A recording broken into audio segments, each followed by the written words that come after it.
भाइयों राम राम।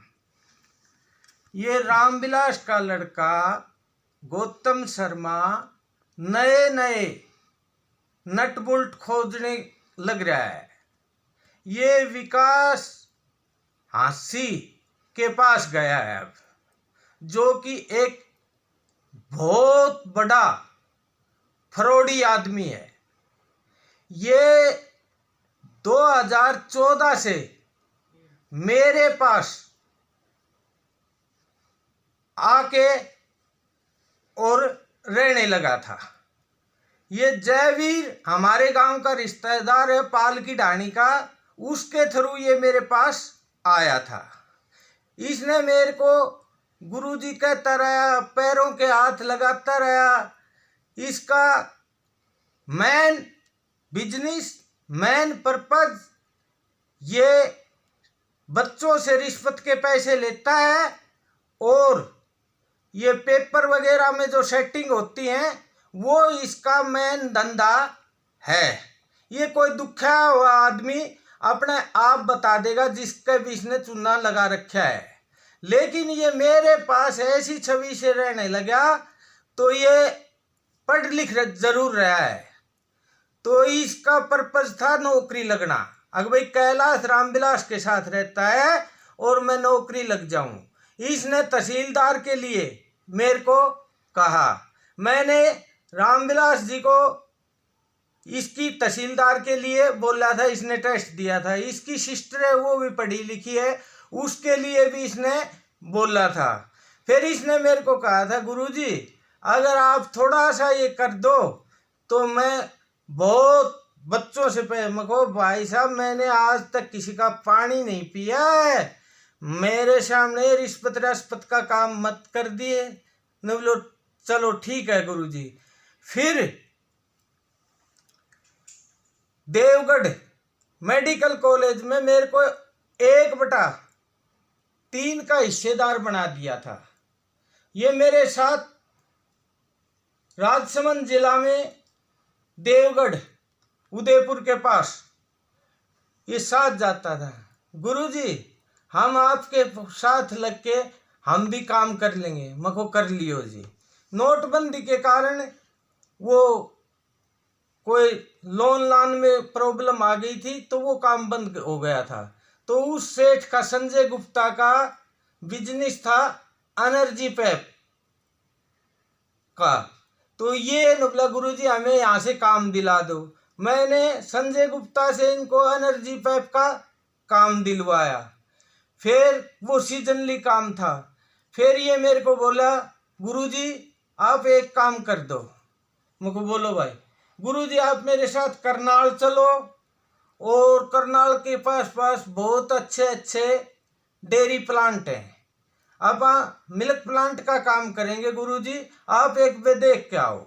इसने जो डायरी दी थी, जो मेरे वकील के पास इसके एविडेंस मैंने इकट्ठे करके रख रखे हैं, उसमें इसके हाथ की लिखाइयाँ, एड्रेस हैं। ये मेरे को वहाँ लेके गया।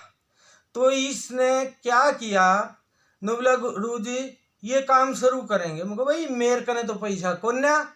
ये नुबला गुरुजी पैसा हम ले आवांगा मार्केट माते। मुझे भाई पर आपने एक काम करना पड़ेगा। मुझे बोलो भाई क्या काम करने पड़ेगा। नुबला आप हमने कोई ऐसा प्रूफ दे दो अगर भाई मैं आपका पैसा मांगू छू। तो मुझे भाई क्या प्रूफ चाहिए। नुबलो चेक दे दो। मुझे भाई चेक तो मैं नहीं दूं, मेरा खाता में पैसा कोन्या, चेक में नहीं दूं। नुबलो गुरुजी चेक सिर्फ अगला ने दिखाउन खातिर चाहिए। आप एक काम कर लो, अमित सनोफ रामोतार आपका भतीजा है, मेरा दोस्त है, एनर्जी पैप में मेरे साथ काम करता है। आप अमित को ये चेक दे दो, ये दिखा के उल्टा लिया होगा पैसा, ये प्लांट में लगा के प्लांट खड़े करके और उसका वापिस दे देगा। तो मैंने मेरा चेक अमित पुत्र रामोतार को दिया था दिखाने के लिए। तो इन्होंने नुबला गुरुजी आपका खाता में पैसा को ना, चेक पे आपको पैसे नहीं मिलेंगे। गुरुजी एक काम कर दो, आप हमने एक पर नोट की श्योरिटी दे दो। तो पर नोट की श्योरिटी मैंने दादरी कोर्ट में जाके इनको दिया था। तो उन्होंने बोला 50 लाख रुपया ले आऊंगा, आप 56 लाख रुपया को पर नोट भर दो। मैंने इसके नाम वो पर नोट भर दिए। पर नोट भरने के बाद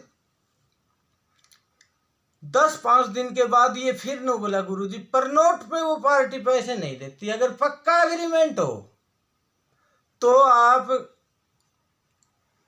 पक्का एग्रीमेंट कर दो, हमें पैसे मिल जाएंगे। तो मको भाई चलो एग्रीमेंट की श्योरिटी ले लो। मैंने सहरदे जा करके कनीना तहसील में इसको एग्रीमेंट कर दिया।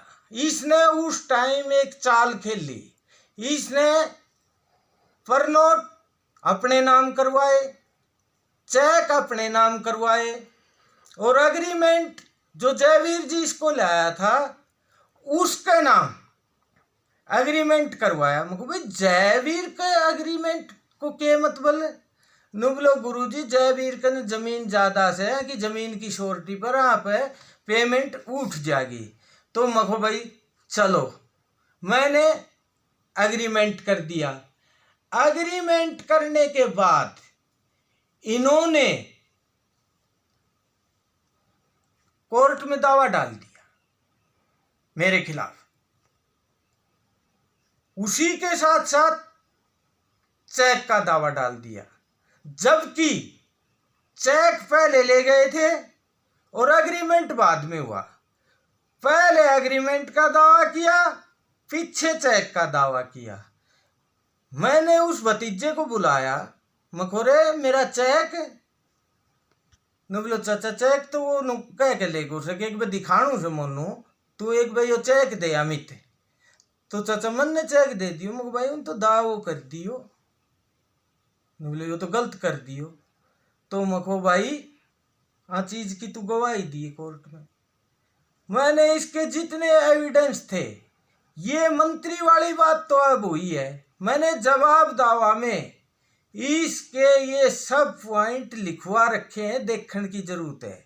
मैंने इस पे सारे प्रूफ इकट्ठे करके और कोर्ट में 420 का दावा डाल दिया।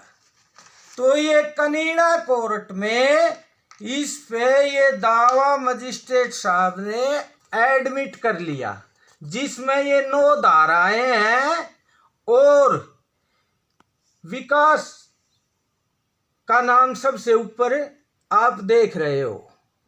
तो अब ये जेल होने की वजह से 420 होने की वजह से ये झूठा स्टैंड रच रहा है। ये रामविलास का लड़का रचवा रहा है। ये मेरी सब तथ्य कोर्ट के हैं। ये झूठा आदमी है, ये रिश्वत का काम करता है।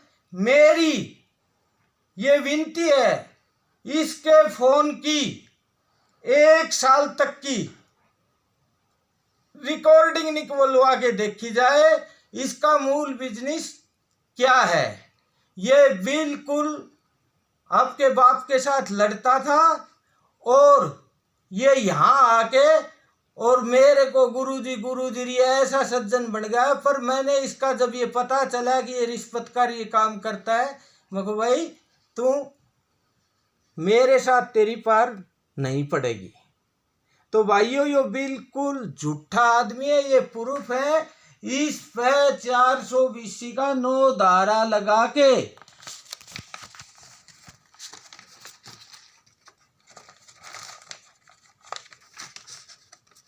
ये है जेर दफा 406, 419, 420, 467, 468, 471, 500, 506, 120 बी के तहत इसकी गवाही भी हो चुकी है। अब इसके पास समनिंग होने वाली है।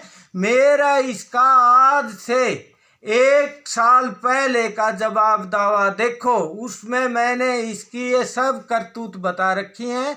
अब ये 420 से बचने की वजह से ये बात सही है कि मैं एक तारीख पे नहीं जा पाया था किसी कारणवश, तो मेरे समनिंग हो गई थी, लेकिन मैंने जो पुलिस वाला आया उसको ये प्रमाण दिखाया कि मेरी इसकी समनिंग हो जाती है, कोर्ट में केस चल रहा है और मैं कोर्ट का दोषी नहीं हूँ, मैं आऊँगा। ये बात सच है। अब मेरे पैसे की मजबूरी के कारण झांसी जाने के लिए मेरे पास पैसा नहीं था, मैं टाइम पे नहीं पहुँच पाया। नहीं पहुँच पाने के कारण मेरे वारंट इसलिए कटे हुए हैं। ये बिल्कुल झूठा आदमी है, इसने मेरे पर ही 420 कर रखी है और पीवीसी प्लांट का ये बिल्कुल सरासर झूठ बोल रहा है। मिल्क प्लांट के लिए इसने ये षड्यंत्र रचा था।